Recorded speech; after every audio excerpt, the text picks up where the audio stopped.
So now let's see how we can work around with the guided black and white selection option. So to do that, I'm going to go around onto the guided tab right here. And once I go around over here under black and white, you can see black and white selection is an option. So if I were to go around and click right here, then I get the relevant settings, and you can use something called black and white selection brush, as you can see.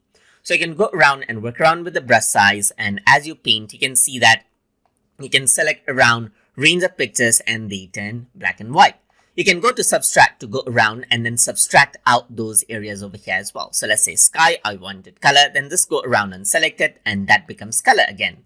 You can work around with the brush size, as you can see right here, and delete right here. So go on to subscribe and then subtract right here, and you can see that you can remove it, or you can go around and click and drag it to add it in, as you can see just like this. So you can go around over here, go around onto subtract, and then click and drag to add it, and so forth, as you can see.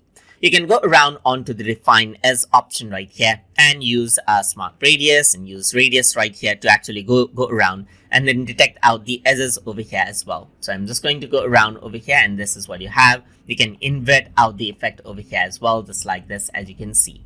So that is how you can go around and utilize the guided black and white selection option, and you can see that you can undo over here as well, just like this, and then get to where you started from. So you can see that you can go around over here and select out, let's say, add black and white greens right here, and you utilize the refine as right here, just like this, to change it out, and then either, let's say, remove it right here, and then what happens is that the edge gets refined out just like that. So hope you guys learned something as always, and as always, please like, comment, share, and subscribe.